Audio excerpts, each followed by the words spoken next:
Oh, welcome to the Sharpe Show. So happy to have you with me this evening, 7 p.m. on the East Coast. Yes, what I thought was interesting about today is I wasn't sure what I'm talking about because there was so much of the same stuff happening. And for those of you who know, I did my radio show early this afternoon. And so I'm like, now what will I talk about? Do I want to do the same thing again? But no, as I told you, membership with the Sharpe Way does have its privileges, and someone sent me a link to a kind of a chat, someone talking, Young Turks talking about the Joe Rogan and Bernie Sanders interview. Now, I actually didn't watch it up front because I was like, whatever, same old thing, that again. So I actually didn't rush to watch it. I didn't. But then when I started seeing what everyone was talking about, I said, wait a minute. All right, this might be something now. Now this might be something because, as you know, I was on Rogan years ago. And years ago when I was on, he was like a Bernie supporter. If you watched me chatting with him, I literally insulted him and I called him a Democrat because he was talking about unions and stuff. I know I'm a bad guy. But yes, even I was doing that. So that was even changing, which is kind of weird. But even so, now I said to myself, okay, is Rogan now... is he like back on the left all of a sudden? Like, does he love Bernie or something? So what I decided to do was to look at what the Young Turks looked and other people too, and how they took it. Where is Bernie Sanders now? Because he's kind of, what's the word I'm looking at? His time is kind of past, if that makes any sense. His time is kind of past. So I think that is, a little bit of an issue. Let me grab this if I could. This is the Young Turks talking about it. I'm gonna grab some more, right? But this is the Young Turks piece. See if you'll enjoy this part, and you'll see what I'm talking about here. All right, this is Bernie talking to Joe Rogan. This is from the Young Turks. While all this is going on, while all this technology is throwing people out on the street, something else is happening. The people who own that technology and the corporations who utilize that technology are becoming phenomenally richer, right? Exactly. Now, they agree with that. I have been talking about the wealth gap for literally years, before AI. That's true. I've been talking about it before AI was coming in here. And now Bernie says this technology is coming in and throwing people into the streets. Okay, that's not exactly true, but fine. Technology is evil, whatever. The problem that I constantly have is what Bernie is actually saying is often true, right? He's not wrong, not always, but he's often right in what he's saying. You'll hear me say often, if you want to know a problem, right, you ask a Democrat. A Democrat will tell you what the problem is. Solve that problem. They don't have an answer for solving, but they very often do know, what the problem is. So wealth gap is an issue, but his is, let's be a victim. It's always a victim. Everybody's a victim. And the only person who can help is government every single time. And that doesn't work. And it hasn't worked, but he keeps asking for more. All right. And that is the issue, which gets back to things like tax reform. Okay, how does AI go to tax reform? It doesn't. Making sure that in America, we do not have the massive levels of income and wealth inequality that we currently have. But the problem with that is the taxes go to what? An incompetent, corrupt government? Thank you. Even Joe Rogan says it now. If you're telling me you are concerned about AI, I get that. That's a valid concern. That is a valid issue. I understand if you are worried or concerned about that. I do. So tax reform. Joe Rogan recently hosted Senator Bernie Sanders on his podcast. Now, this isn't the first time when Bernie Sanders was running for president back in 2020. There was a lot of controversy over Senator Sanders going on Rogan's podcast, but I'm glad that he did it again because they did touch on so many different issues. And now, why is this a big deal? It's a big deal because, remember, Joe Rogan all of a sudden now is some hardcore lefty Trumpster. I mean, he's not, but he's all of a sudden some hardcore lefty, hardcore righty. Sorry. He's hardcore MAGA Trumpster. That's what he is. He's hardcore MAGA Trumpster all of a sudden. And so, yeah, because he isn't 100% what Democrats say, you are by default hardcore MAGA Trumpster. He's not that. He never has been that. He isn't that. Not that I'm his best friend. I'm not. But I know him well enough to go, that's not the case. I've seen him enough. I know he's not that. But they call him that. So what happened? People got mad at Bernie. How can you go on his show? Don't platform him. Platform Joe Rogan? Shut up. Like, stop. No one platforms Joe Rogan. Rogan platforms you, right? It's like that old the Russian joke guy. Yeah, anyway. There was some disagreement. They had some disputes. And so you just watched the start of one of those disputes. So let's watch Rogan lay out his problems with our federal government. This is the issue that people have. It's Good, like, fair yes, enough. All right. willing to pay our fair. Look, I'd be more than willing to pay more taxes if we lived in a better country. I'd be like, this would be great. If I felt like if I pay more then taxes, your job is everybody's. Okay, now this is an important piece I bring up often. A lot of you guys who are libertarians, you get upset when I talk about people and taxes. Now, the reality of it is, of course, I don't like taxes. I'm libertarian. Of course I don't. But that doesn't mean that most Americans aren't okay with taxes. Most Americans actually are. This is a fact. Again, you can be mad at it if you want to. Most Americans are okay paying taxes. They believe that there is no other way to a civil society without taxation. Now, that's incorrect, but it doesn't matter. They believe it. What they're worried about is, am I getting what I want? One of the reasons why people in the Nordic countries, Scandinavian countries, are happier is many of them are getting what they want with their tax dollars, right? So they're satisfied with the taxation because they're getting stuff that they want.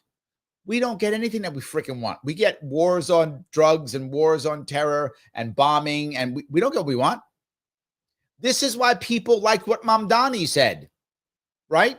If you ask a lot of New Yorkers, and again, if you don't live in New York, you may not think this, but if you have New Yorkers, you get paid with a whole lot of taxes. Don't you think you should have free buses? Most New Yorkers will be like, yeah. If I'm going to pay all the taxes and the taxes pay for the buses, why the hell I got to pay for buses? That to a New Yorker makes sense. So that's why when Mamdani says, we'll give you free buses, the New Yorker goes, oh, that makes sense. I get taxed out the yang, so give me free buses then, right? That at least makes sense to somebody. And this is a point that everyone is getting, and Joe Rogan gets it. Driving, everybody's doing well. That's great. All right. Then that is the issue of how you revitalize American democracy. Oh, that's revitalizing American democracy is what that is. No, it's not. I'm not going to argue with you that the system today is pretty bad. I live it. I'm going there today. You've lived it and done nothing and been part of it. Correct. And ironically, it's bad because there's no competition, right? Ooh, wait, whoop. Oh, competition? You mean like third parties? Like that? Like libertarians and Greens and We the People? You mean like that? Is that what you're talking about, Joe? I think it's what you're talking about. No competition. Yeah. And gerrymandered districts to make sure the left or the right always wins? I would go with, yeah.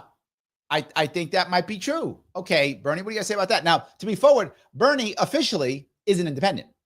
It's corrupt, but it's not a free market. He used the bad phrase, free market. Who's been talking to this man?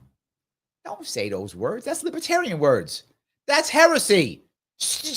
Joe, that's heresy. Don't use libertarian words. The government itself has a monopoly on governing. The government is a monopoly. Are his people watching my show? I mean, maybe. He is sounding super libertarian to me. That's not MAGA. That's not lefty. That's libertarian. Maybe Dave Smith's talking to him. Okay, Dave. I'm going to give you credit for this, Dave. I'm giving you credit, Dave. This is your credit. I don't know if you did it, but I'm giving you credit. And when they're completely corrupt and when they're making insane amounts of money through taxes and they're not accountable. No, all right. Oh, we don't like that. Oh, Bernie doesn't like that at all. He's like, no.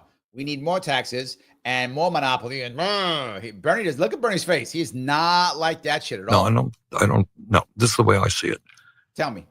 I'm not. But by the way, I'm not advocating for making it privatized. Making. I mean, I am, but fine. All of government privatized. I'm just talking about the. No. Why are you backing off now? You're doing so good. Don't back off. Just stop. What are you doing? Realities of corruption.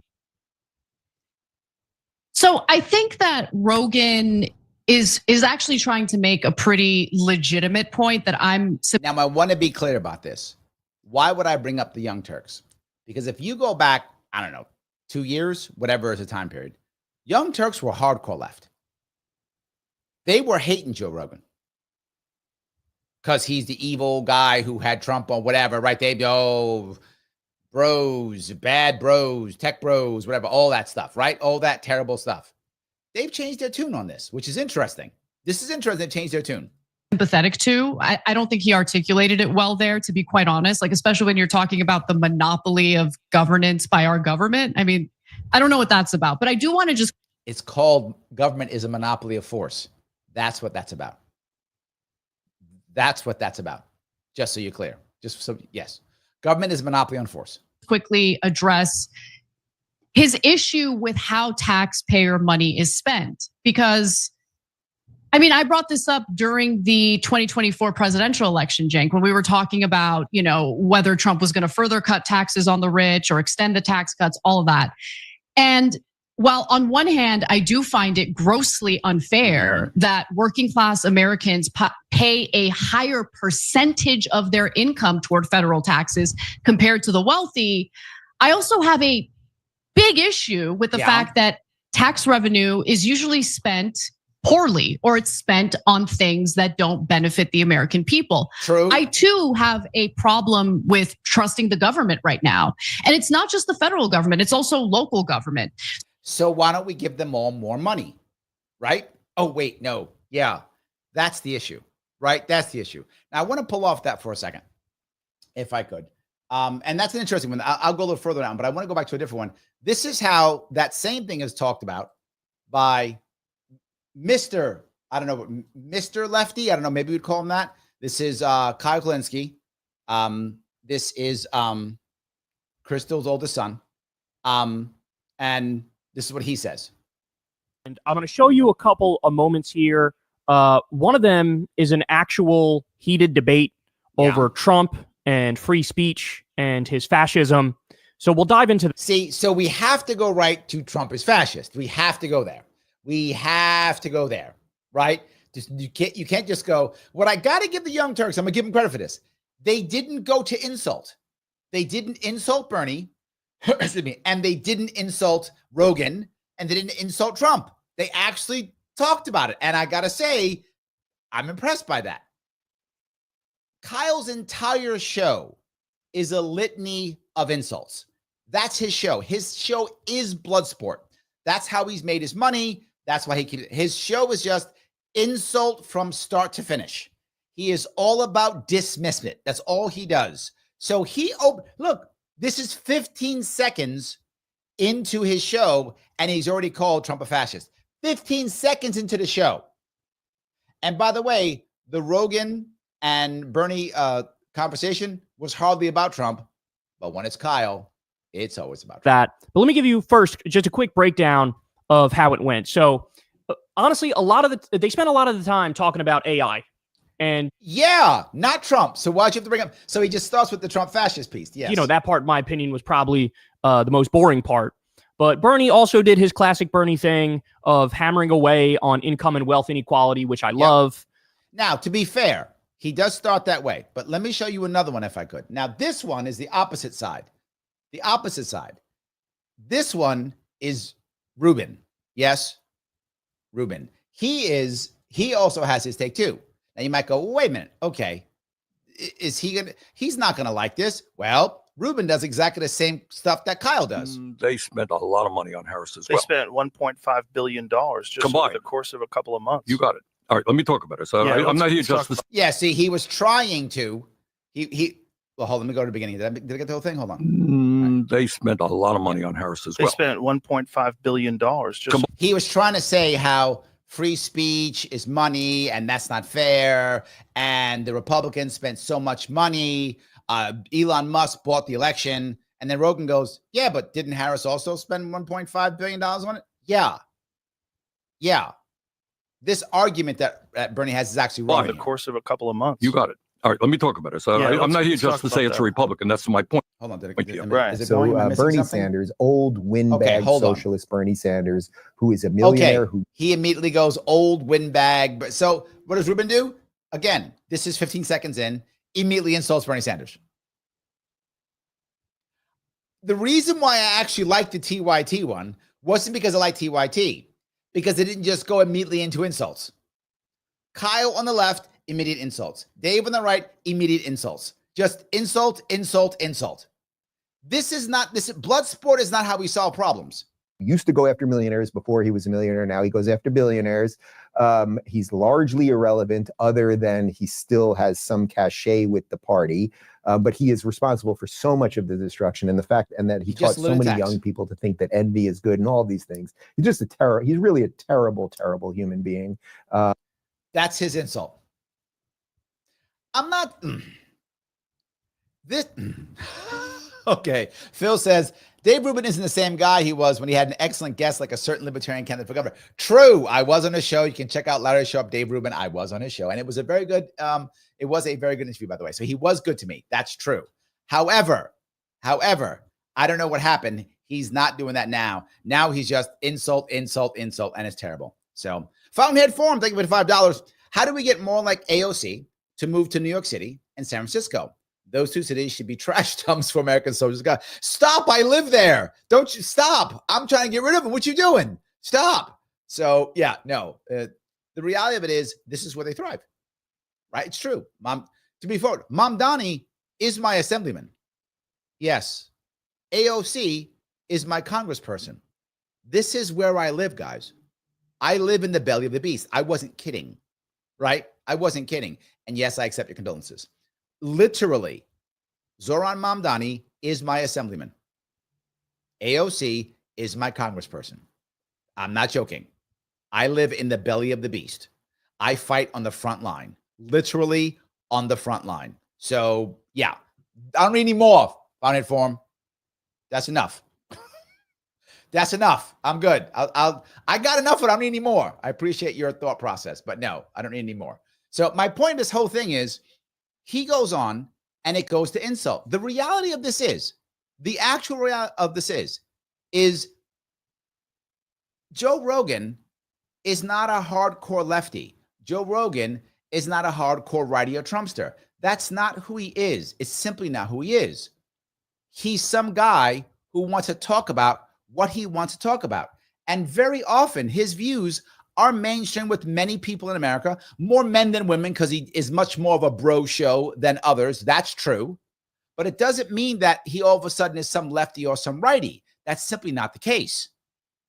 Of these people have not been improved because there is a lot of corruption, and that money ended up getting funneled to nonprofits that have relationships with these politicians. True. And there was no accountability. There's now been multiple audits. There's actually a federal judge who's overseeing what has happened to all that money. And it turns out that these nonprofits, they were never held accountable. There was never. I bring this up all the time. She's correct. This is happening now on TYT. Why? If you go back years ago, TYT would have never talked about this. Now they're getting it. Right? I'm giving you this as a way of trying to show you who's the blood sport people and who at least is having a conversation. I'm not saying you should love TYT. I'm not saying that. Oh, you should love Joe Rogan. I'm not saying that. But at least on Joe Rogan, they're having an actual conversation. You can make up your own mind. You can say, I don't like Bernie, or I think Joe's a bad guy, or whatever. Or you can say, I disagree with this. You can do that. Yes. And that's the difference. That's the big deal. With that in mind, I want to talk about something else. And what is that? You're saying, well, wait a minute. What is that? Yeah.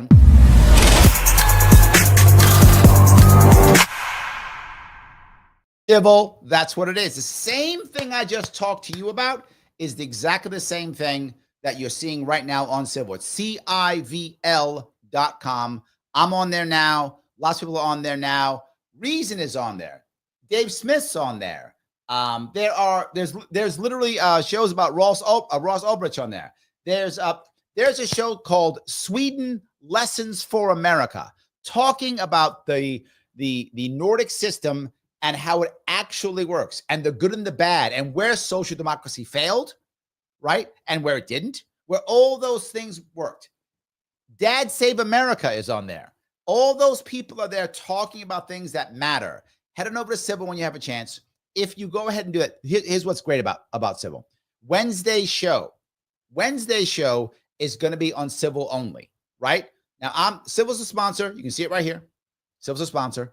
And Wednesday's show will be only on Civil. You can watch that show only on Civil. If you join Civil, you'll miss that one show. If you don't, head over to civil.com, click the code Larry.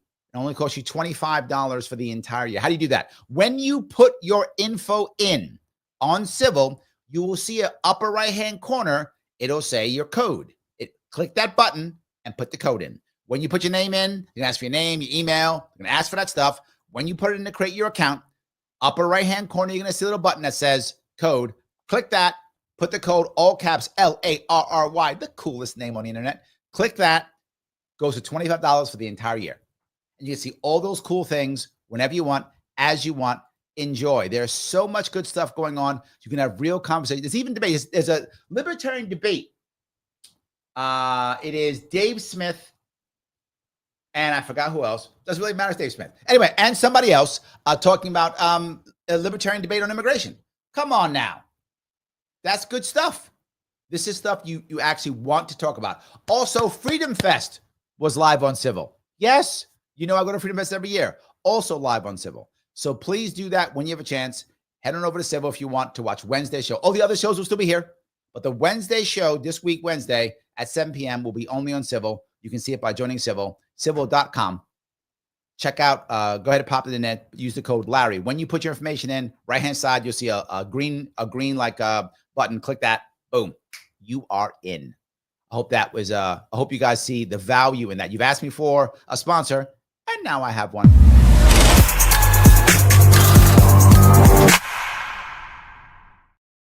Here's the easier way.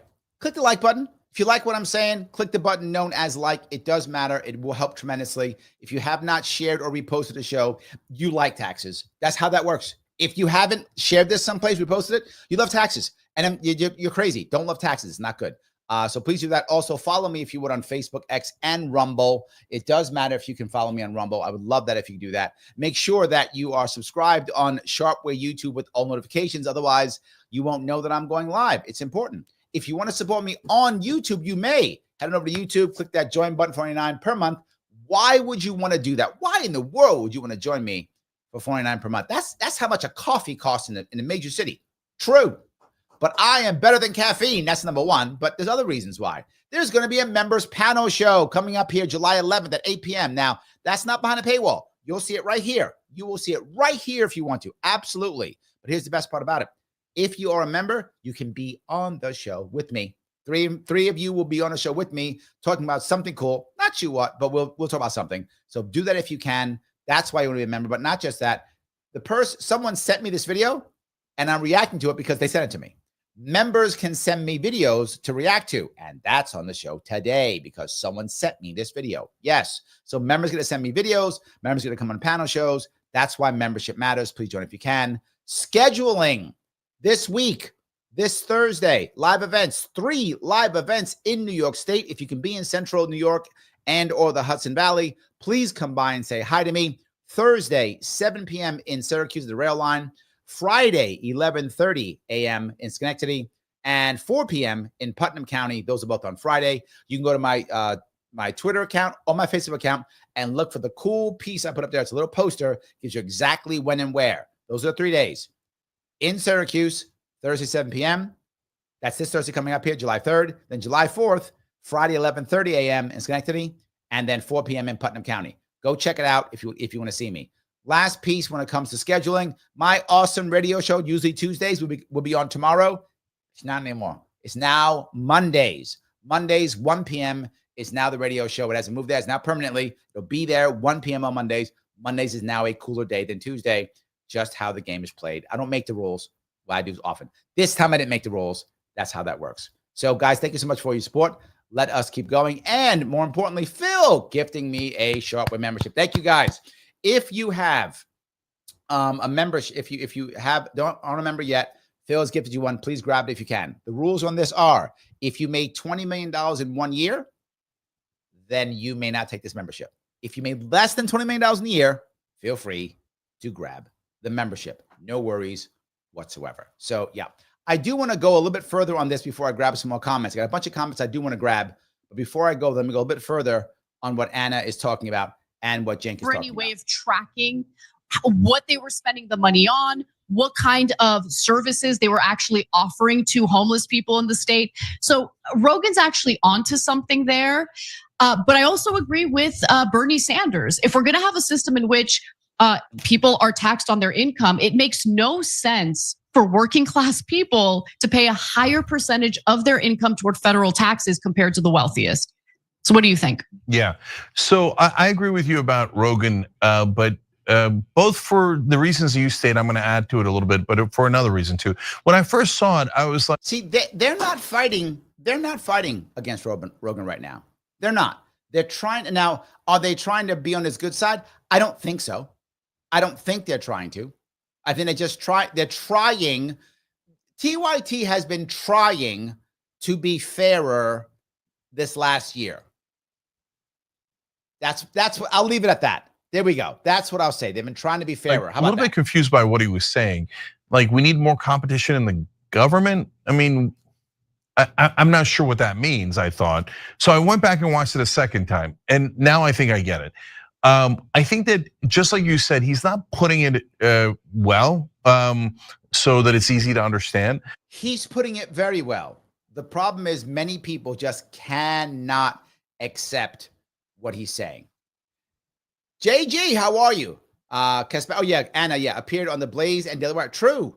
Anna has been, I don't know what she's doing, to be forward with you. Is she, if you're on the left, Anna is clearly a sellout and she's, going to the right to make money, clearly, because you can't imagine anyone actually having a shift in their thought process.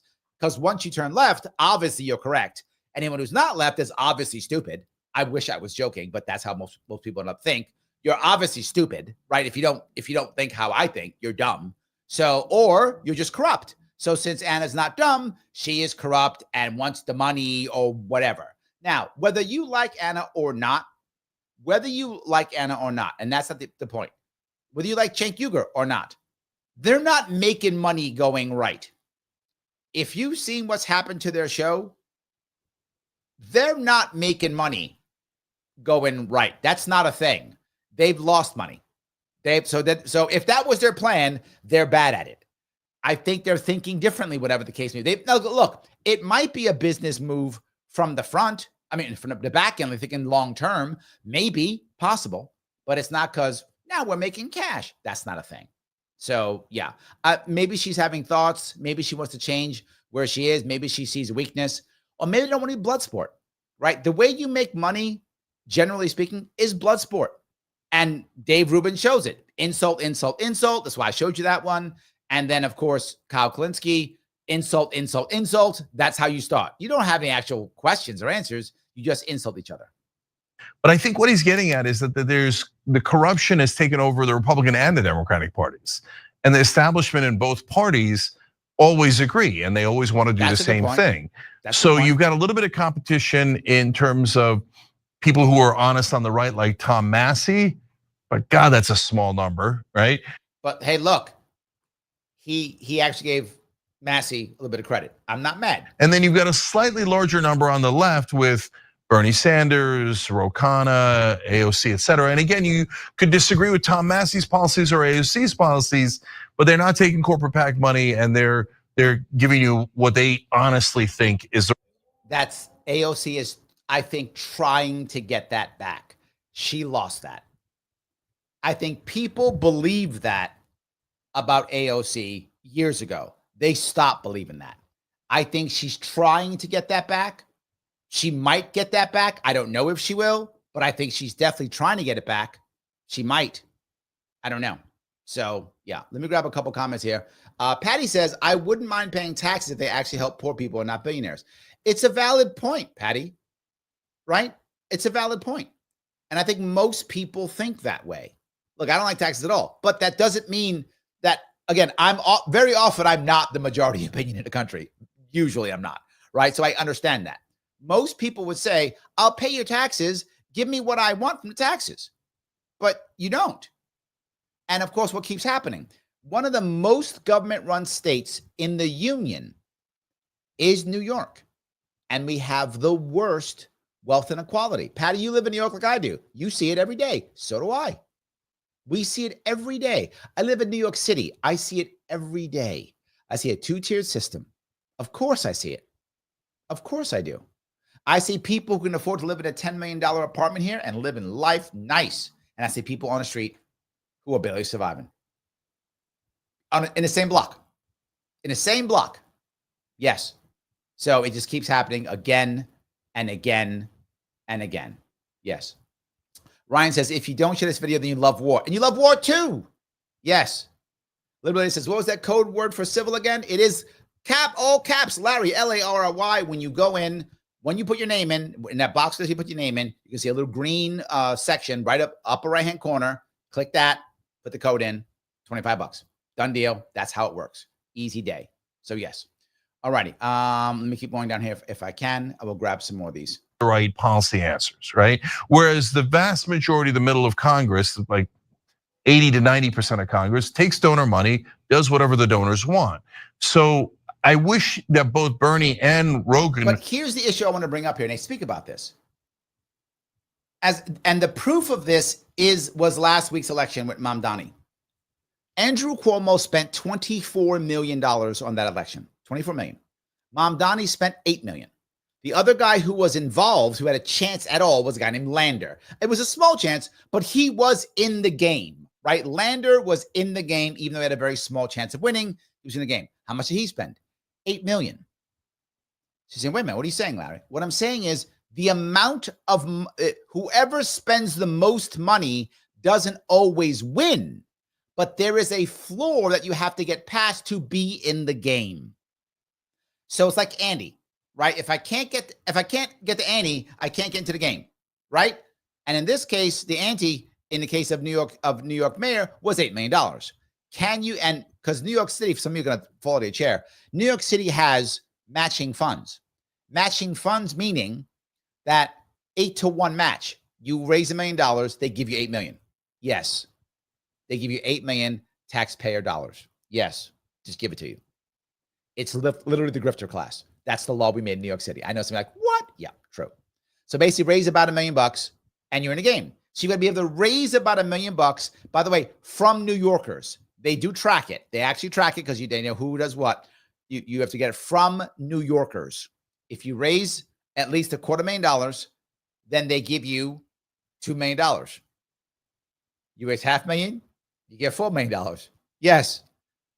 And you have to spend it. That's the rules. You have to spend it. So they spend it on consultants. The consultant class and the advertisers all get all that money. Yes, it's free money from taxpayers to give it. Like you care, Patty.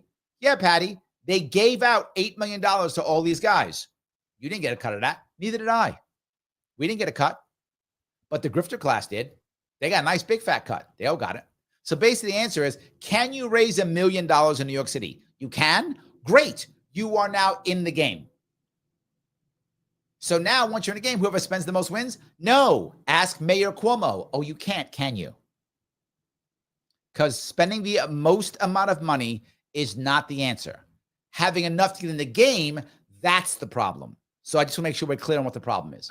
Would focus on that, and that all the, what they call the brosphere and stuff like that, realizes the very, very heart of the problem is money in politics. Because as long as you could. That's not the heart of the problem. That's a story you keep telling yourselves because you hate money by default. That's not the problem. The problem is what Joe Rogan said. The problem is no competition. That's the problem. Let more people of different parties on the ballot, all that changes. All that changes. Purchase a politician. Smart people will purchase politicians because they put in $1, they get back $100, $1,000. It happens all the time. I'll give you an example in a minute. Give me an example. And the politicians will always take the money. They're not the best of us, they're the worst of us. And so they're the ones who raise their hand and go, I'll be corrupt. Oh, you're gonna give me money, drug companies? I'll serve the drug companies. AIPAC, I'll serve Israel. It doesn't matter. For every single thing, even big. So then why do you keep asking for more of this? If what you're saying is true, why do you keep asking for more of this? There's another way. You could decentralize everything. Larry, why does decentralized matter so much? Well, if I just have to go to Washington and bribe some people there and I get all the money from across the country, well, that's very efficient. That's very effective. That's awesome. But what if I didn't do that? What if I had to go to all 50 states and bribe all people from 50 states? And then what if that was broken down to counties and I got to bribe people in every county because most of the money stays in the county? What if that were to happen? That's not efficient at all. That's really hard. I've just made corruption less valuable. There will be less of it. It's not going to end corruption. I'm not saying that.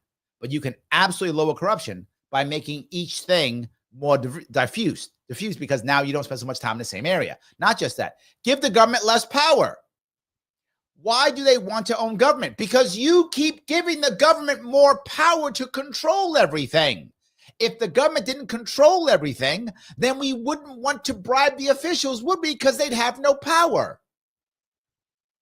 You give the government ultimate power and then wonder why people want the power. Because you gave it to them. That's the issue. We're just not getting it. So, Mother Nature says, am I mistaken? Or was there supposed to be a live on Civil tonight? There is. If you want to go watch on Civil, you may. You can watch on Civil if you like, but it's also the only show that is only on Civil is Wednesday night show. Wednesday night is special just to Civil. So that's it. Hope that was clear. Mike Voss is in the house. He goes, the desperate need of many to validate their core beliefs lead to the support and re-election of officials that are ineffective and often corrupt. Return the continued support of Bernie is an example. You know, I'll go one step further on this, Mike. Sometimes people don't feel like there's any actual way of having change, and all they have is a belief system. All they actually have is virtue signaling. Virtue signal is all they're going to get. I see it in the Libertarian Party all the time. All the time.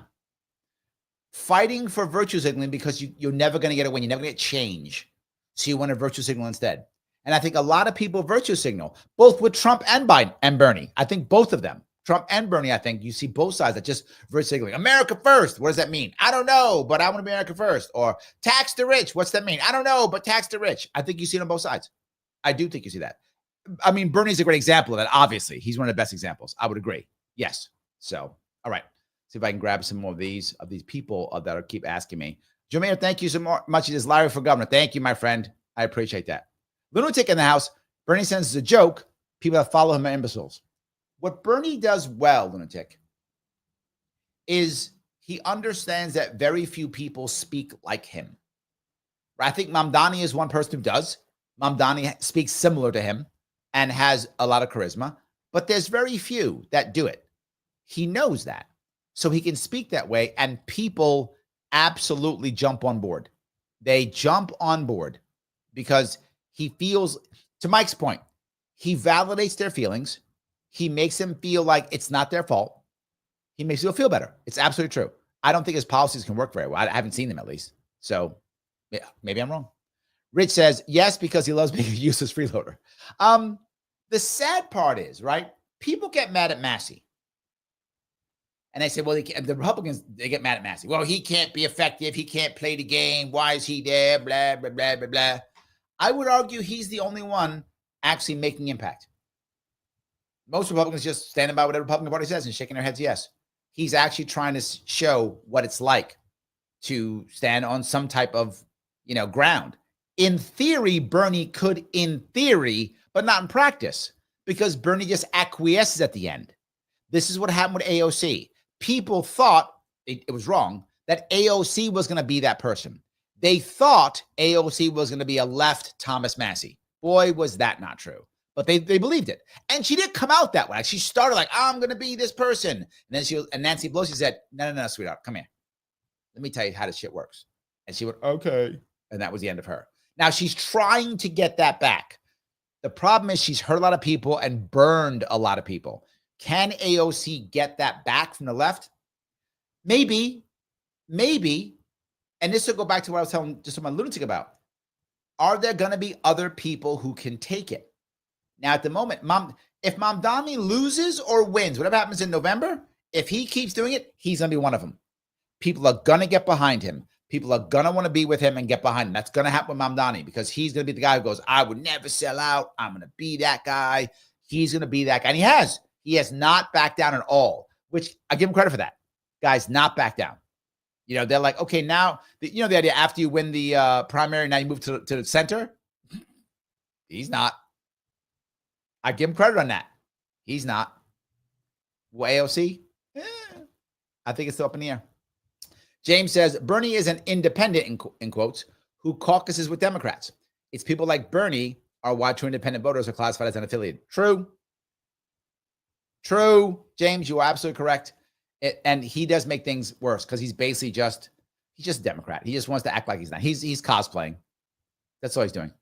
Keystone says, the word charlatan comes to mind when listening to him blather on. Good grief. How can anyone think he's genuinely interested in helping average Americans after watching him the last several years? Agreed, and that's why he's lost a lot. Cage, you're right. He's lost a lot. It's true. He has not made this work well. He has not made this work well. I agree. So, yeah. All right, I'll grab a couple more.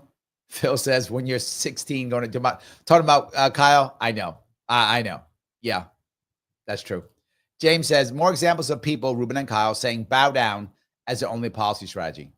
You know, I wish you were wrong, James, but it's true. It's absolutely true.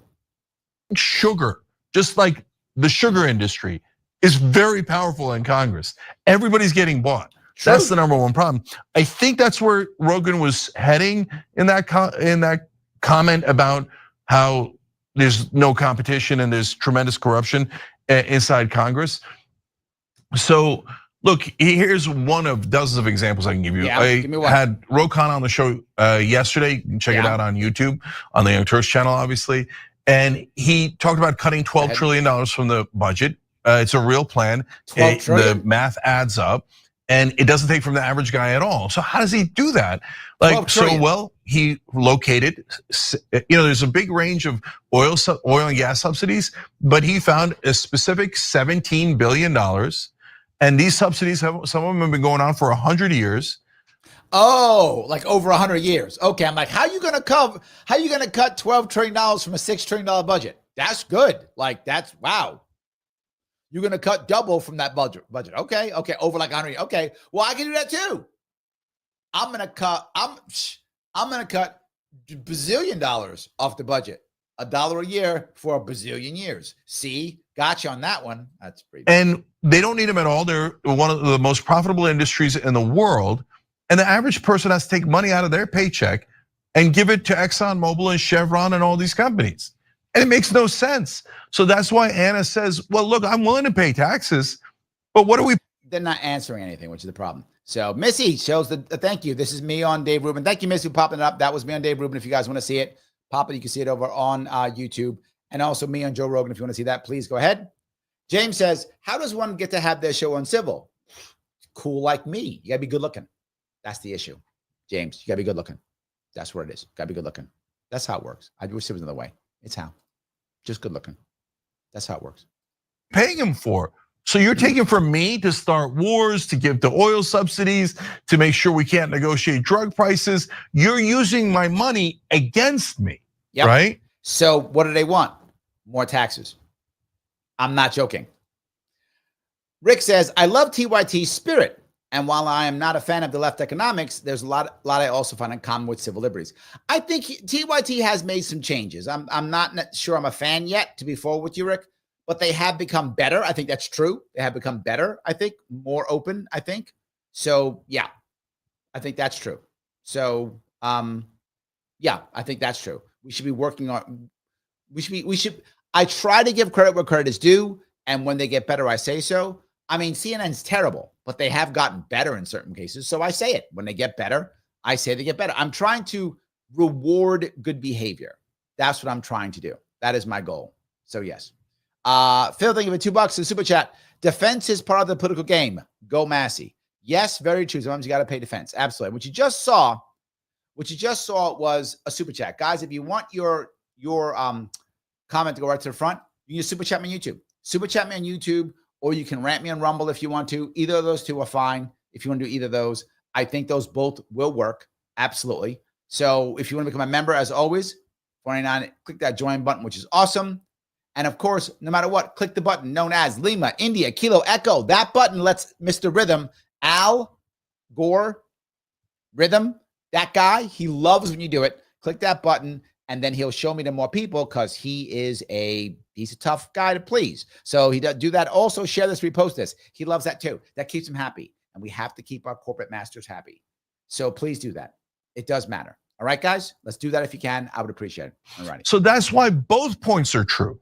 And the core of the two things that united, which is that the rich pay too little taxes. The effective tax rate for Bezos is 1.1%.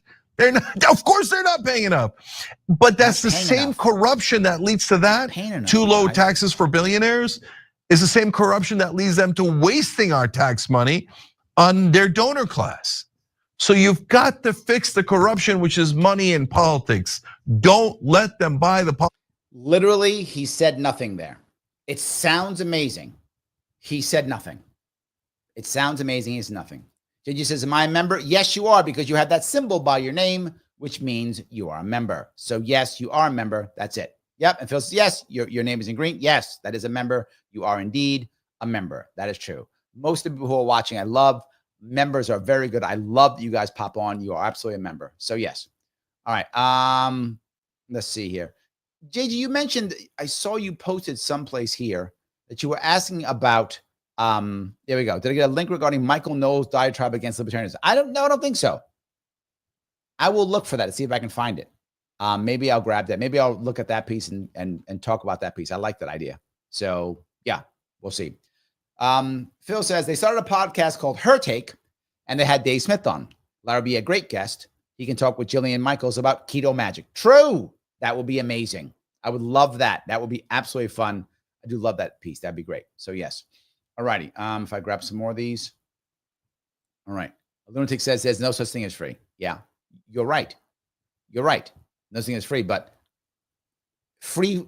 There is such thing as free at point of service. How about that? There is such thing as free at point of service. That is true. That does exist. So yeah. Liberty says, but Larry, GOP says Massey didn't fight the left as hard as he fights Trump. Hope you hear my sarcasm. I do. And that's the worst part, is that Massey fights anybody who isn't principled. Becky says, I was excited about AOC at first. You're not alone, Becky. A lot of people thought she was going to be special.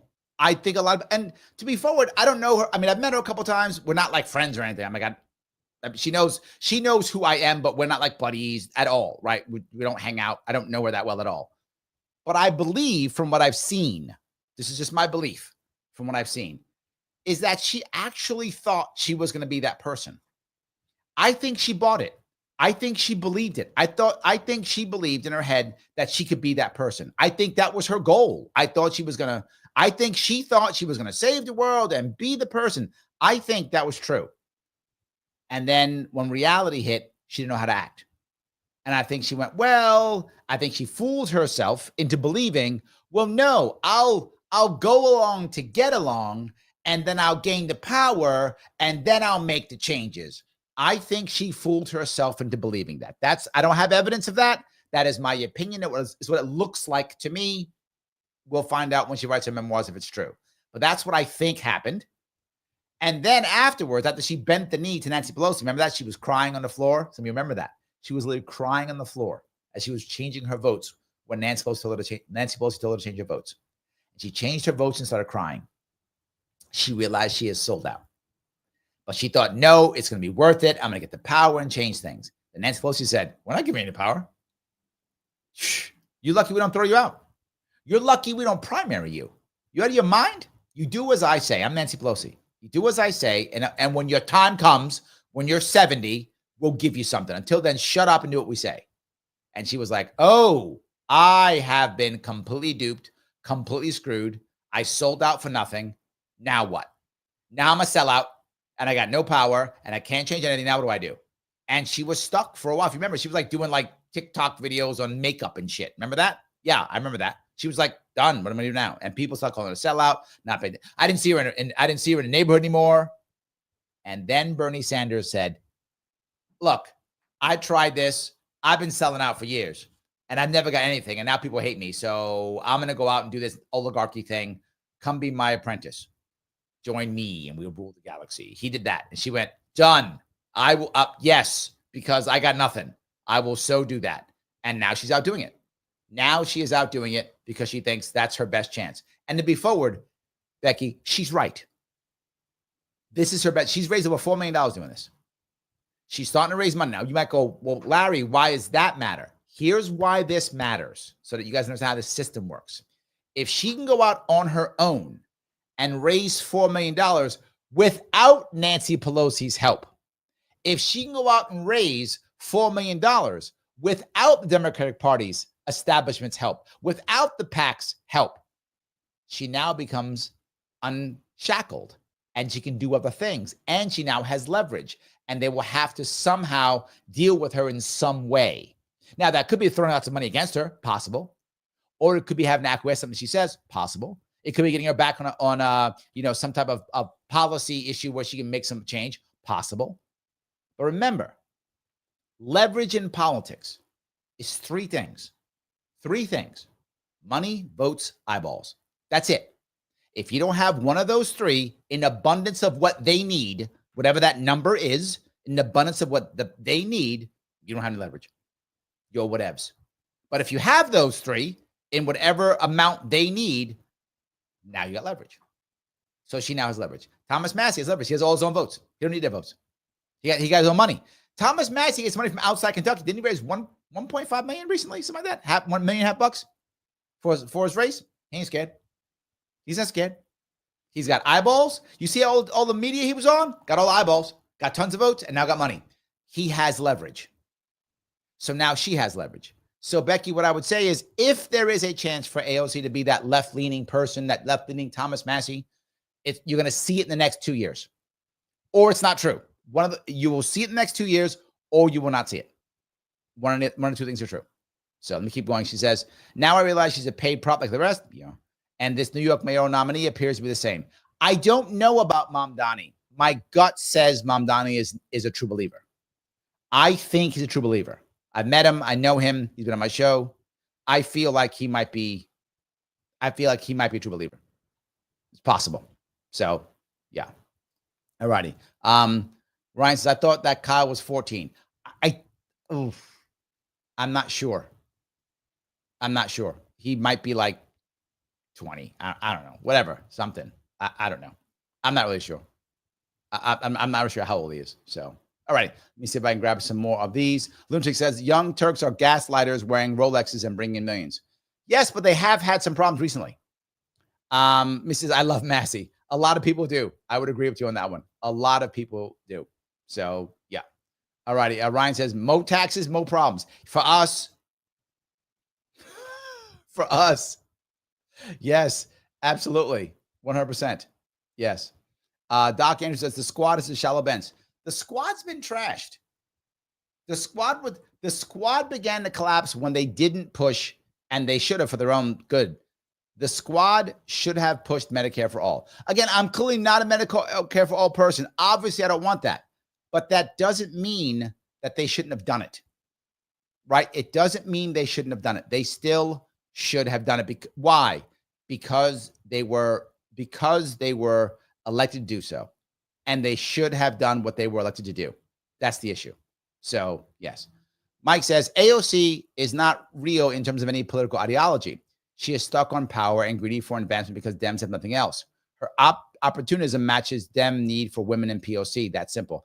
I don't think so. I think she honestly thought that left-leaning politics was a good thing. She grew up as a millennial.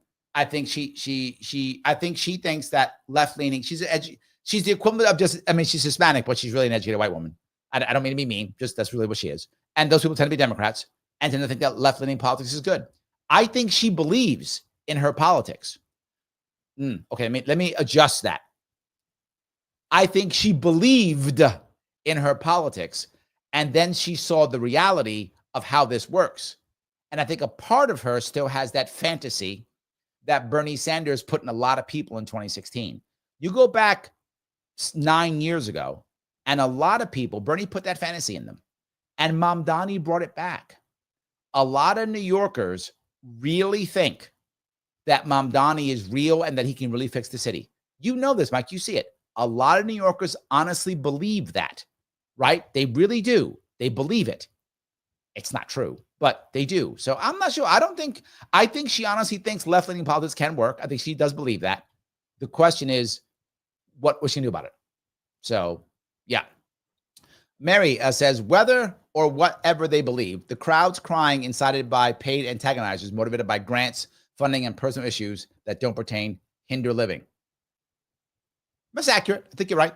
I think you do have to worry about infiltrators, paid activists. I think that stuff does exist. The question is, how much does it affect? I don't know. Phil says, she's my age. I can fix her. I know you can, Phil. I'm going to hook you up. Oh, does he have a man? She's got a man, right? Is she married? I don't know.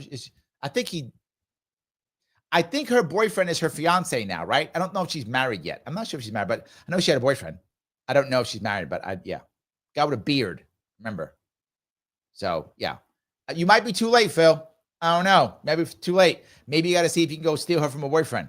Got to come on down here in New York City, Queens, steal from a boyfriend. Give it a shot. Next event you have, head in there. Do some swagger. Use some Riz. Steal her away. So, yeah. Ryan says, I gave money to Massey. I'm waiting to see if I'm gonna. I'd said already, if I think he's in trouble next year, I don't care how much it costs me. I don't care if I'm going in debt. I will max donate to him. Absolutely. I will max donate. Rich says she did everything by the book, and it screwed her. You will hear me say this all the time, and that is, if the system is made to keep you down, why would you follow the system? It's made to keep you down. She followed the system that was made to keep her down. It kept her down. Yeah. So she tried. She's like, I'm going to do what they say. No. Yeah. Phil says, Phil drilling over AOC again. Look, she is hot.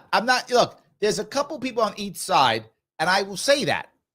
But generally speaking, I do not talk about a woman's looks unless I'm also talking about a man's looks, right? So I will say that a woman is good looking or not when I'm comparing with someone. Say if I'm comparing, for example, Gavin Newsom, who's a good looking man, right? Women love him, right? So, okay, that's fair. Now I'm being fair. Otherwise, I usually don't do it. Here I'm going to say both sides, right? You look at someone like Lauren Boebert. She's hot. I don't care what you like her politics or not. She's still a hottie. And she's good because she got the video in the movie theater to prove that she's got some skills. So she's good and she's hot. AOC's hot too. It doesn't mean I'd vote for either of them, but I can say that. And I can say that Gavin Newsom's a good-looking man. So many women love it. And Trudeau, the women love Trudeau out of Canada. They love him, right? They love him. It doesn't mean he's a good prime minister. It doesn't mean that AOC or Lauren Boebert are good Congress people. But you can say they're attractive, right? That doesn't change. You can say it's okay. It's not like somehow against the rules. Anyway, let me see if I can keep going again. If I can grab, I want to go a little bit further here if I can. Can I get that? No, I can't. Hold on. There we go. All right. We should be fine on this now. Let me see if I can get this going. Politicians. There we go. That's why I created Wolfpack to help that out. So after that back and forth, and it did go on for a while, Rogan and Sanders did eventually reach some common ground. So I wanted to show that portion of the conversation to you. Take a look. So let's talk about what we mean by corruption. I do not believe, by the way, because I know these guys, some of them are corrupt. Let's say incompetent and waste. Okay. No, they're corrupt. No, he's just saying that. They're corrupt. You know what? Let me change that. I'm going to back off. Let me tell you why I'm going to back off. Because they're not corrupt in a certain way. In a certain way, they're not. What I mean by that? They're trying to get stuff done, and the system is so corrupt, it's the only way they can get stuff done. I'm not excusing, I'm explaining. And here's my example. New York State. In New York State, they put people in jail all the time for corruption, right? And any of them, if you look at how they defend themselves, they always go to court and defend themselves. Never do they ever say, I didn't do it. They don't say that. That's not a defense. Because they did it. They know they did it. It's obvious they did it. They know. What they always say is, of course I did it. Everybody does it. I have to, or I can't serve my constituency without being corrupt. I can't get anything done. If I don't give this guy money or bribe this guy, I can't get anything done. That's the way the system works. And it's just, if you care enough, you can go check any of it. You can see they always have a problem. They always say it openly. Of course I did. I can't get anything done unless I give this guy money, give that guy money, bribe that guy. I can't get the potholes fixed in my damn county if I don't do it. And the judges always go, yeah, but we've targeted you, so therefore you must go to jail. That's basically what it is. Yeah, you're right. Right? The judges don't even say they're wrong. They go, yeah, you're right, but we targeted you, so you got to go to jail. So we have to get rid of you. That's how that works. The system is that broken. So are they corrupt? Yes, but they kind of can't not be, if that makes any sense. And the next thing is, many of them just give up because the system is so broken you can't get anything done at all. So you just give up. They just stop. Why? If you ask Justin Amash why he left Congress, he was the only libertarian in Congress, and he just said, "I'm out. I'm out." And they were like, "Why? Why don't you run and stay?" You know what he said? He said, "I can't get anything done." He's like, "I can be more effective." I mean, he said this, his words. He said, "I can be more effective on Twitter than I can being a congressperson. I can't get anything done." He's part of the guys who started the Freedom Caucus, and now he's out. Can't get anything done. Thomas Massey, Republicans are mad. He can't be effective. You won't let him. The system is broken. Yeah.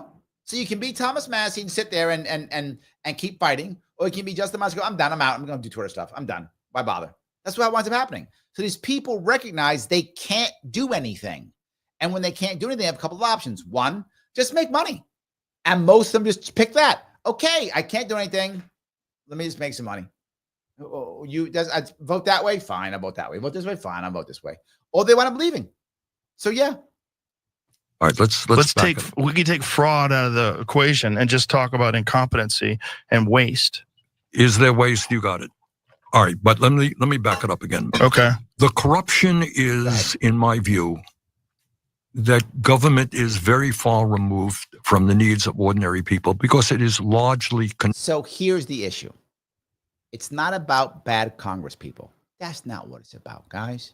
It's not about a corrupt system. It's not that. It's not. He's going to tell you what it is right now. Here's what the real reason is. Controlled by billionaires in both. It's because billionaires. That's the reason. Before these billionaires, everything was awesome. Now the billionaires came, and now it's because billionaires. That's the problem. God, Phil, learn your lesson. It's billionaires. Why are you hard-headed? Stop being hard-headed. Political parties Agreed. Who have their agenda. Yes. See, it's these billionaires who run the political parties. Wait, they run both political parties. Oh, right. Yes, right. So how does that work? Yeah, not at all. Garbage. So there you have it, Cenk. Your interpretation of what Rogan was saying is clearly accurate, right? It's not accurate. You're all full of shit. It's not accurate. He wasn't saying that. You're all full of shit. That's not what he was saying. He was saying that it's a monopoly, that there's no competition. That's true. So I love the fact that whether you're talking to Democrats or Republicans, I think most people understand that we are unfortunately living under a corrupt political system, and it's not. So give it more money, socialism. So the system's broken, it's screwed up and run by billionaires. So what should we do? Tax those billionaires more. How are you going to tax them more? Well, yeah, we got to pass the laws, but I thought they run things. They do. So let's pass laws to tax them more. Yeah, let's do that. But how can you? What do you mean? Well, they run things. Yeah. Are they going to vote? Are they the people who they own, are they going to vote to increase the billionaire's taxes? No. So what are you saying? Oh, I'm saying nothing. Correct. You're saying nothing. So I want the people whose best interest it is to not tax the wealthy to tax the wealthy. Well, they're never going to do that. Yes. What are you saying? It makes no sense. This is all virtue signaling. This is all gaslighting. An accident. It's by design. It's based on Supreme Court decisions. And so you guys get it. Lunatic says it perfectly. Bernie blowing smoke up everyone's ass. Yes, but he's good at it. I mean, he's got a skill set. You're not wrong, but he's good at it. At least has something. So I give him that. He's good at it. But I want to end on this because the last video here touches on something that you, Cenk, have been trying to make a case about. And a lot of people have been denying it. I haven't been denying it because I've experienced what you've experienced in regard to some Trump supporters and what their desires are when it comes to foreign policy. So without further ado, let's take a look at this. I'm going to beat up Trump. Okay. I think the whole MAGA thing right now is very divided, particularly because one of the things that they voted for was no war. Well, now it seems like we're in a war, right? So and it's quick. We're 6 months in, and that's already popped off. And then people are very concerned with now what happens. I think that part's accurate. The coalition that Trump put together is right now in a very shaky spot. I don't think it's broken yet. And look, obviously, if you're a Democrat or left leaning, you want it to be broken and crushed. I get it. I don't think that's true. Could it be? Maybe. But this is, I tease people often about counting their chickens before they're hatched. If you're a Democrat and you think it's all broken up, you're counting your chickens before they're hatched. I mean, it's possible, right, that it's broken. It's possible, but the evidence of that is simply not clear right now. Is it strained? Yes, I think the evidence of that is clear. It is strained. It's strained from a libertarian side. It's strained from a crypto bro side. It's strained from the America Firsters versus the neocons. It is absolutely strained right now. Maha, it's strained. But it doesn't mean it's broken yet. So if you're on the left, don't count your chickens yet. To our troops overseas that are in these bases, that are in vulnerable positions, and what happens with, there's supposedly documented terror cells that got in through the open border over the last 4 years. So what happens now in America? What happens on American soil? Sure. No, I agree with those. Yeah. What can he say? He does agree with it. What is he going to say? Right. And I will tell you the same thing. The open borders piece that people were mad about, that stuff didn't happen under just Democrats. That's not a thing. Right. Didn't happen under Clinton. Didn't happen under Obama. Happened under Biden. Right. This is a Biden specific thing. That thing is a problem. That's a Biden specific thing. Biden is the one who broke this. Right. His legacy is going to be a terrible legacy. It just is. If you're listening and you're a Biden supporter, I don't know how you fix that. I don't know how you fix that. I don't. Lunatic, thank you for the $2, my friend. Millionaires blaming billionaires. Utter bull stuff. Correct. Yes, 100%. Yeah, it's insane. Millionaires blaming billionaires. See, it's their fault. I know I'm a millionaire, but at least I'm not a billionaire, so that makes me better. See, I'm better than you, Lunatic. You're a billionaire. You're by default evil. I'm just a millionaire. All good. Yes. So Ryan says the left have their own issues far beyond the MAGA civil war. True. No, the left is also fighting. I completely agree. And this Mamdani thing, Ryan, has moved them all over the place. They don't know what to do themselves. The New York Democrats don't know whether or not to endorse Mamdani or not. They don't know what to do. They're like, well, we got to have conversations. Let's talk and blah, blah, blah. They have no idea what to do. You're correct. They're also having a problem. They're talking about the Republican Civil War and problems, and that's true.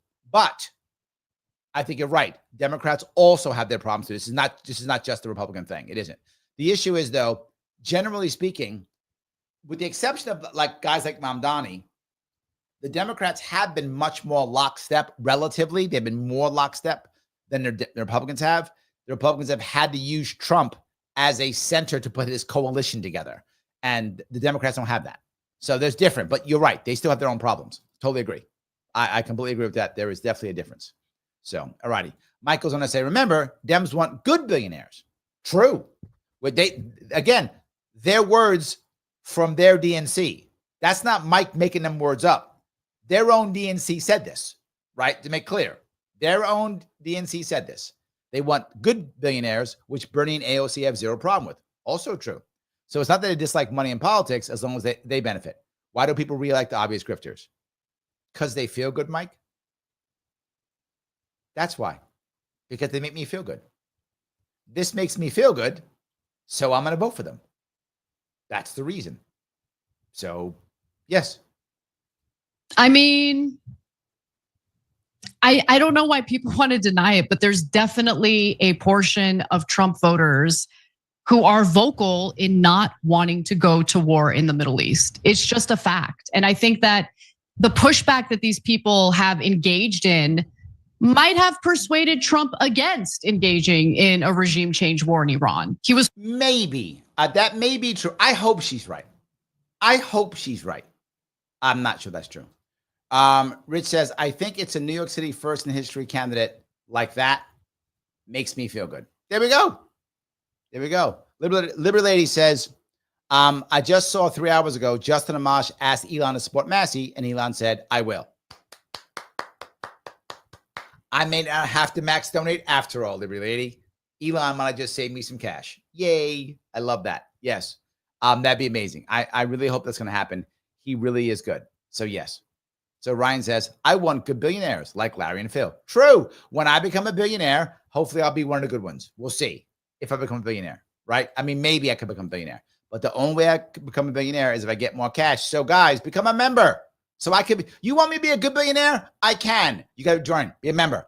$49 per month. Click that join button. Click that join button so that $5.99, $49 per month gets me up and rocking and rolling. And once I have like 100 million people doing that, I will become a billionaire. See, that's how I become a billionaire. Give me 100 million people doing that.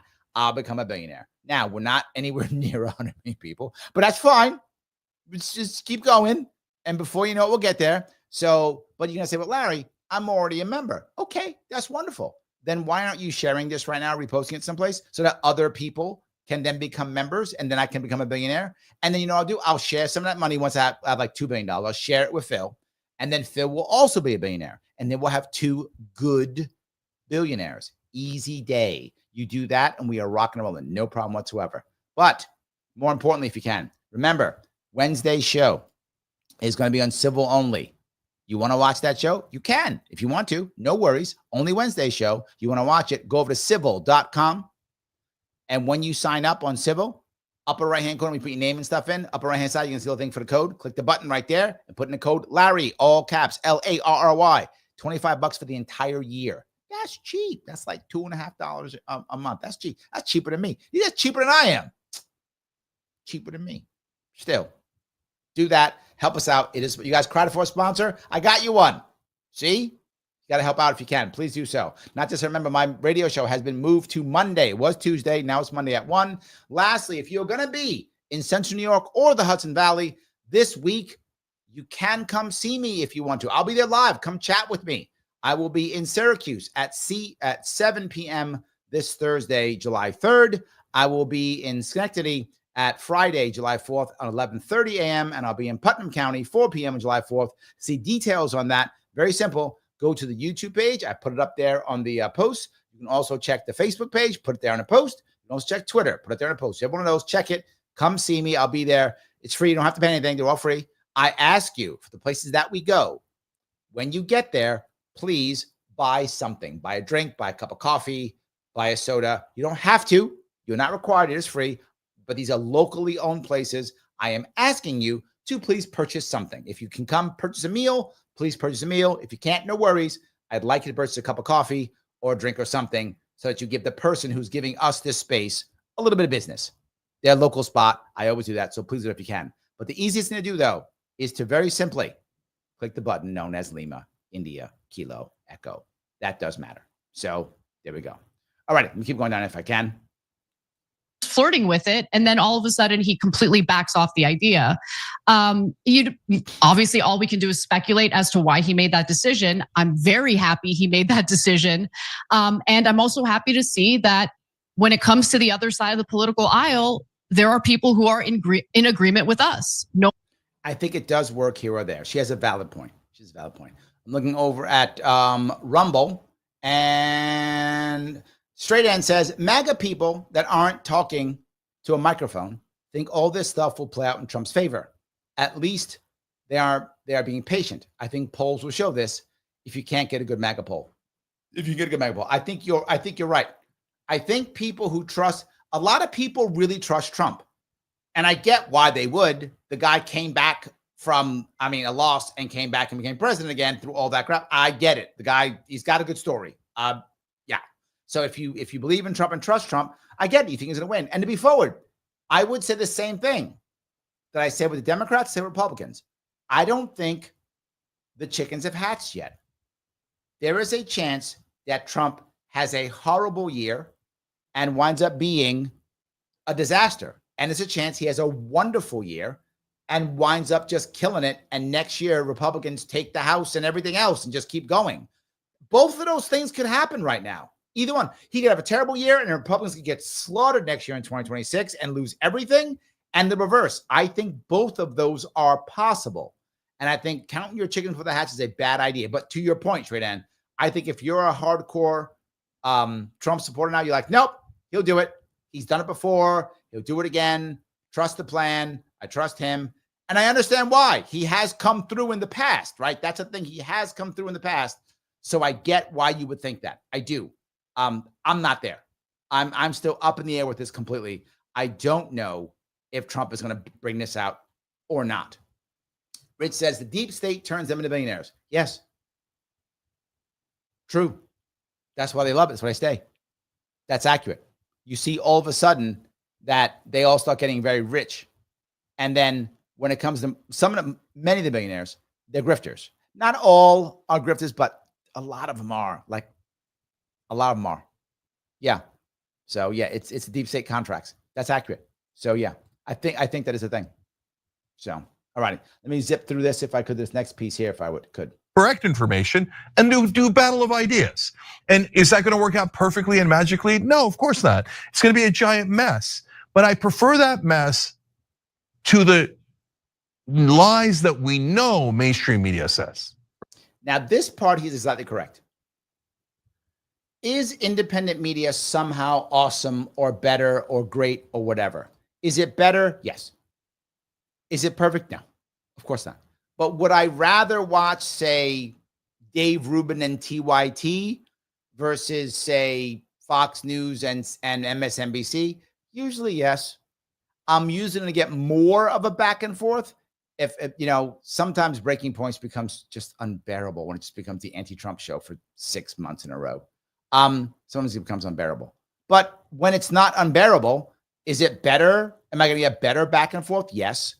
The Hill rising. Sometimes rising, it's so obviously contrived to purposefully be a back and forth. That sometimes is just almost like childlike. But again, compare that to whatever the back and forth is on MSNBC. Is there one? I guess there is. On MSNBC, there's back and forth. How much do you hate Trump? Well, I hate him this much. Well, I hate him this much. Well, why do you hate him? I hate him for this reason. Well, I hate him for that reason. If you want a back and forth on that, you would get that on MSNBC, right? Who hates Trump more, or for what reasons are the primary reasons to hate Trump? You'll get that on MSNBC, I guess. You'll get that. Why are Democrats bad on Fox News? You'll get that. But if you want any kind of back and forth, you kind of got to go independent. Cenk is right on this, right? If you want any kind of back and forth, right?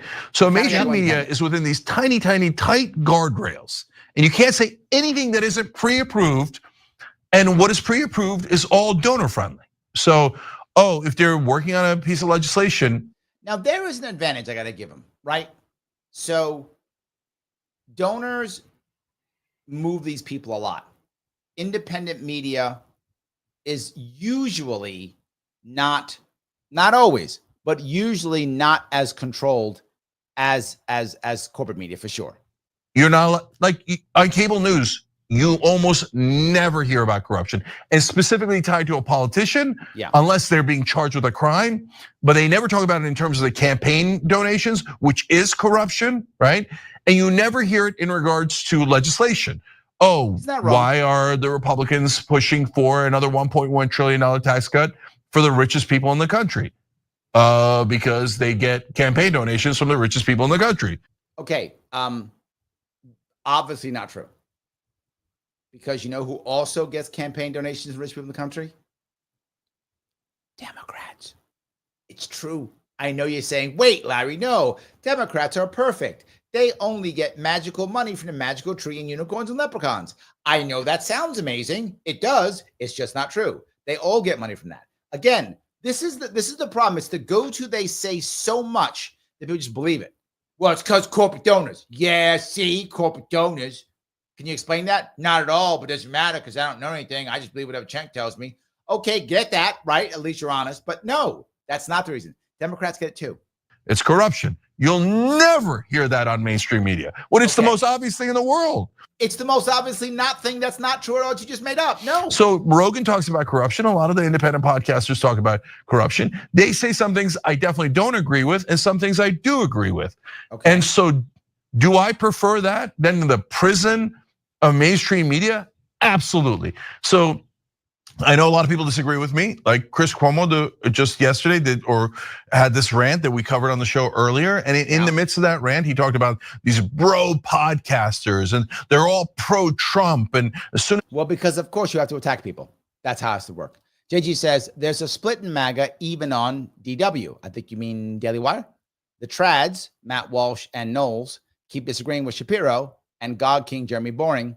He's not fired, just in a creative position. Yes, it's there are battles back and forth. I agree. There are. The problem is, are you talking about it or are you scolding each other? And what winds up happening, here's the problem you find. What again, I'm gonna give certain places you'll see are better than others, right? When you set up an environment of blood sport and insult. Now, when you have a problem, what happens? Blood sport and insult, even internally, right? So that's why sometimes these fights internally are horrible because all they know is blood sport and insult. They don't create an environment of conversation. If you notice, whenever I go on someone else's show and the chat gets mad at me, it's horrible. It's insult after insult after insult after insult. They don't deal with issues at all. Everyone knows the right answer already. What's wrong with you? It's an attack. When they come on this show, are they hammered all day long? No. Question, back and forth, conversations. It's not the same. We have cultivated us here. We have cultivated a culture that isn't just blood sport. So if we disagree with each other, it's not insult after insult. It's I don't know about that. How about this? How about that? You guys have watched me and Mike Voss disagree on tons of things. It's never insult, unless we're teasing. Teasing, we insult each other all the time, teasing all the time, but we know it's just teasing. He's insulted me many times teasing. I'm insulted many times teasing. Teasing only, but never seriously. Never. Right? Because we have a conversation about it. And I think you've seen that here many times. You remember if we used to do that show when I had Charlotte Burnett, the PhD here, hardcore left, never fought with her. Right? Conversations, talks only. That's it. You see me have Dan from the internet on here. Dan is aggressive. And you've seen me. I don't yell at him. We have conversations. That's what we have to work on. And when you don't have that, that's when you wind up paying the price. So people can talk to me and be like, I disagree. There are people who disagree with me here and say it and go, Larry, you're wrong on this one. I get the comments. I get people texting me, whatever. I get the comments. You're wrong on this. But they still watch. Because I'm not insulting them. They're not insulting me. They just tell me I'm wrong. That's the issue. They just tell me that I'm wrong. That's it. As Trump goes away, they're all going to go away. No, they're not. They're not going to go away. You're crazy. They have these giant audiences. They're not going anywhere. Right. And pro-Trump, yeah, they were in favor of Trump over Kamala Harris, but Joe Rogan did endorse Bernie in 2016. Like mainstream media does people projection. Forgot that. So they think, oh, if I'm biased, I assume that the podcaster is biased. True. And by that point, he is right. This is projection, total projection, total projection. He's right. This is the idea, total projection. It's, because clearly I would just be blood sport and insult people, so he must be doing it. Of course, yes. By the way, they have perspectives, so it depends on what you call bias. So does Rogan and Theo Von and Tim Dillon, all these guys, do they have a perspective? Yes, but they don't lie about their perspective. There is the key. Cenk is right here, right? This is why I actually prefer MSNBC to CNN. And you might go, what? I do. Why? CNN pretends that they're not left-leaning. They act like they're the neutral, smart people and you old people are all dumb. That's how they act. But they're not. They're left-leaning. MSNBC straight up. No, we're lefties. Yeah, that's who we are. All Republicans are evil. All conservatives are bad. They're just done. That's who it is. I know what I'm getting, and they're open about it. They'll just go, okay, the 3 hours from, say, 8 to 11 is literally the We Hate Trump 3 hours. Let's explain how bad Trump is and how evil Republicans are for 3 hours straight. Okay, I know what I'm getting. They're open. I can accept it as true because they're open and just go it. That's it. I want to know why I want to hate Trump today. No worries. MSNBC got you covered. Oh, that's why I hate him now. That's why you hate him. Okay, great. I feel better about myself now. I knew I hated him. I didn't know why. And my friend said stuff to make me doubt it. So I go back to MSNBC so they can reinforce why I hate Trump. Awesome. Got it. Thanks, guys. They go back out, hate Trump again. Fine. I'm good with that.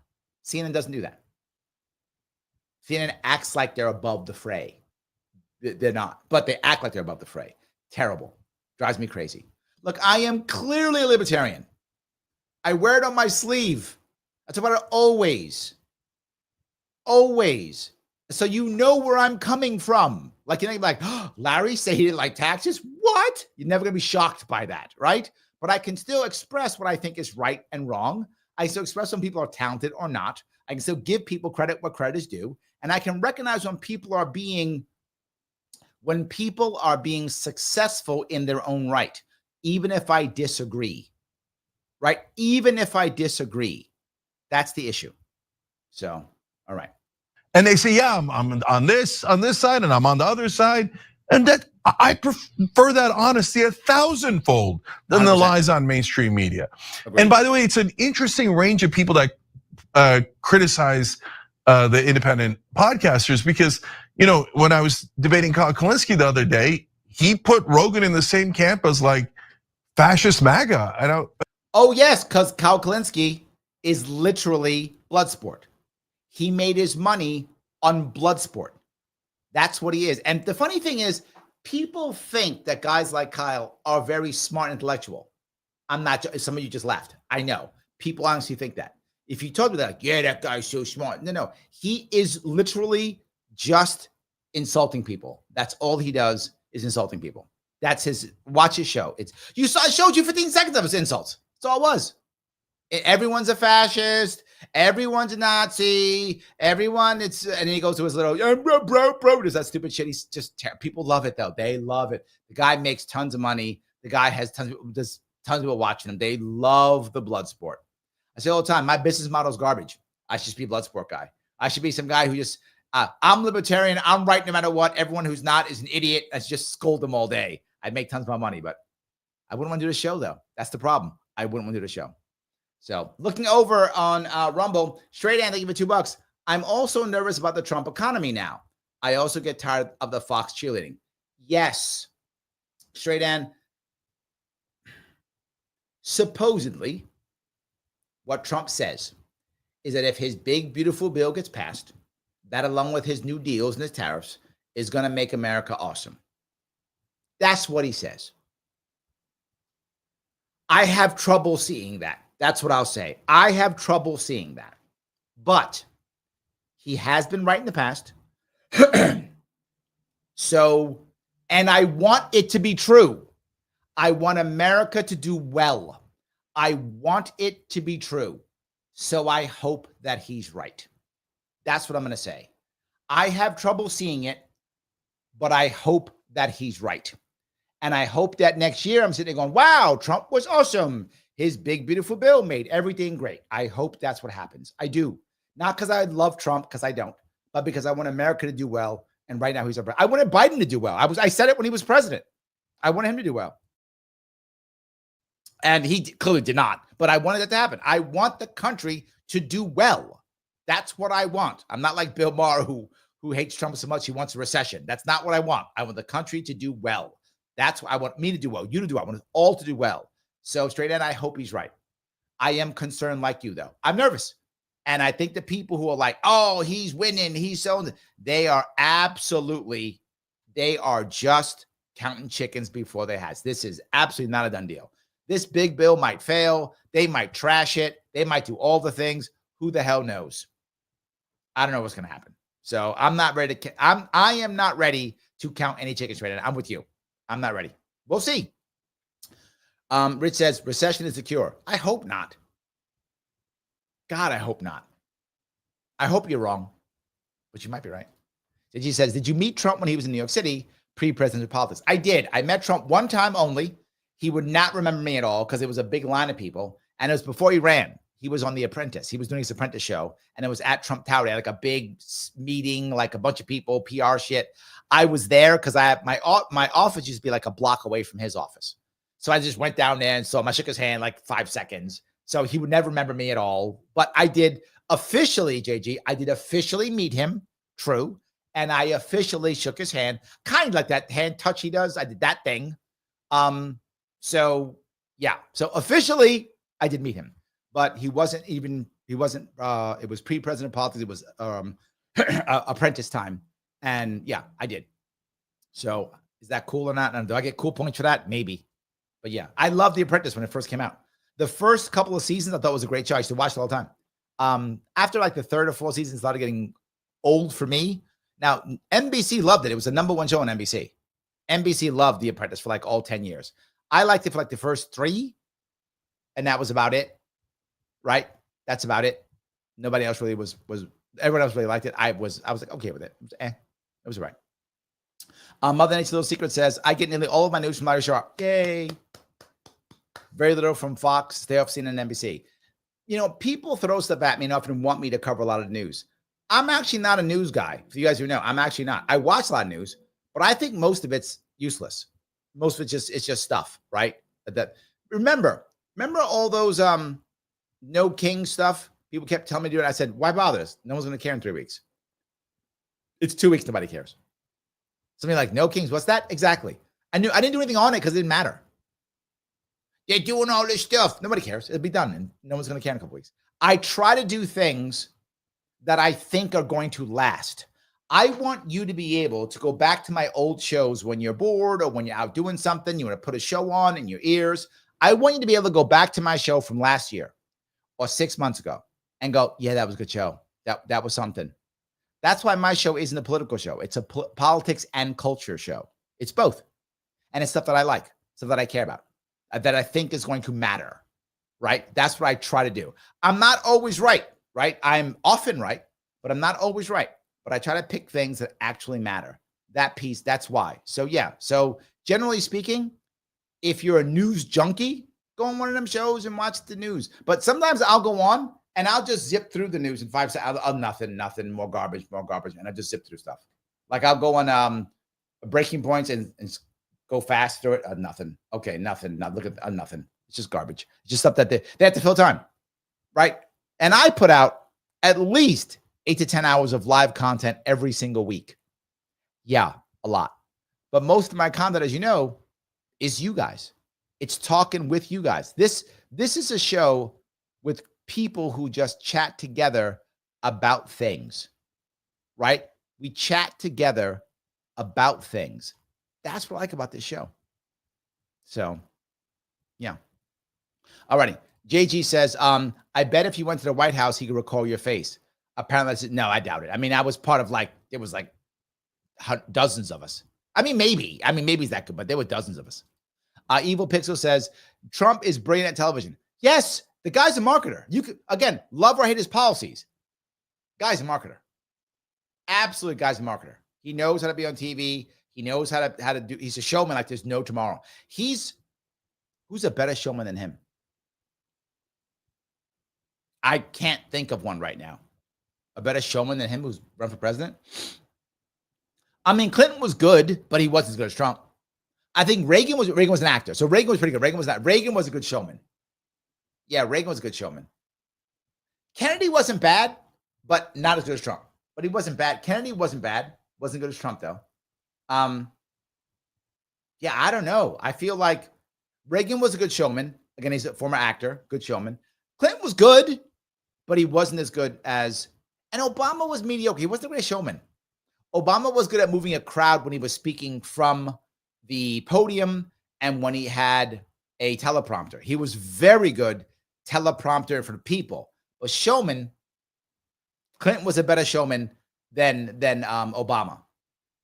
But yeah, maybe Reagan is close to Trump in showmanship. And I think Trump's probably better than Reagan. I think Reagan was the best showman that we had, at least in my lifetime. Again, Kennedy was a good showman too, but he doesn't beat Trump. I don't know. You guys tell me what you think. I don't know who's better. He's a good showman. He gets people going. He cares about stuff, right? All that stuff he does. So yeah, he was. I get a lot of my news from Larry too. Oh, thank you guys. I really appreciate that. I really do. Yes, absolutely. I do appreciate that. Absolutely. Yeah. Everybody says, Larry, wasn't I supposed to talk about another sponsor today? Yes, but I don't have the link from that sponsor, so I'm not going to. Yes, I have another sponsor coming up. Yes. So yeah. So once I get a third sponsor, now we can make some real changes to the show. So yes, but yeah. I know you guys have been complaining about commercials. I know, but I take a bath doing this show. I don't make any money. I get my ass kicked in a show. A bunch of my stuff gets demonetized. I get to take a bath on this. So I got to grab a couple sponsors before I can start getting rid of commercials. So that's what I'm working on. So yes, you're supposed to, but yeah. Rich says, perfect showman, deep state puppet. Do you think a deep state puppet? I'm not sure that's true. I'm not sure that's true. I'm not sure, but good showman. Yes. Mike says, Obama off the cuff is painful to hear. You're right. He does a lot of his, I looked for his, you guys know my day job is consulting and executive coaching. And I talk about presentation skills too. If you notice when I speak, it is very rare for me to do an or very rare. Once in a while, but very rare. It's rare that I use filler words when I'm speaking also. It does happen sometimes, but it's rare. You have to train yourself to remove those. So I notice them. His filler word is, you know, and he's a lot of This is Obama off the cuff. We need to do this, you know, we have to, you're right. Off the cuff, he's terrible. But you put him with teleprompter in front of a crowd. Oh, he's moving that crowd. That's his skill set. That is Obama's skill set. Teleprompter in front of a crowd. That's his skill set. He is very good at that. He can definitely move. The crowd.